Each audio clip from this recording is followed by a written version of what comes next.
Hello, and welcome to A Word of Hope on Saturday of the Octave of Easter, on a day in which we not only celebrate the resurrection of our Lord, but we all celebrate the funeral mass of our Holy Father, Pope Francis. It's a very important day, an important day to think of the Lord and his resurrection, and an important day to remember our Holy Father and all that he brought to us on the day of his resurrection. We have a gospel today from St. Mark, which is the gospel of Jesus appearing to the disciples. Now, you know that Mark never minces words. And I like that about Mark because Francis never minced words with us, did he?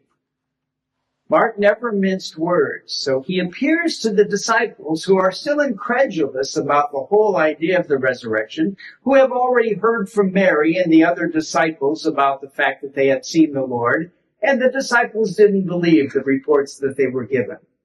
And listen to how Mark says this in his gospel.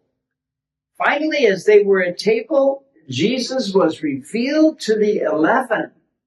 He took them to task for their disbelief and their stubbornness, since they had not put faith in those who had seen him after he had been raised.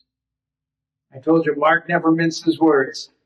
Jesus, the risen Lord, took them to task for not believing in each other, for not believing what one another had said, that they had seen the Lord. I love how often Pope Francis took us to task for not living up to our Christian ideals. He took leaders of nations to task for not living up to their responsibilities, not only to their nations, but to the whole world. To the whole world. If you are graced by God to be elected to a position of leadership, you are graced through that leadership to realize your reach must extend to the whole world. And it must extend to the whole world, not with power and dominance and bluster. It must extend to the whole world with kindness and compassion and mercy. Jesus took his disciples to task.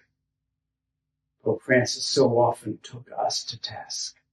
Let us allow the gospel of Jesus Christ to continue to take us to task in whatever leadership we are talking about, until our leadership, all leadership, is a leadership of compassion and care and mercy.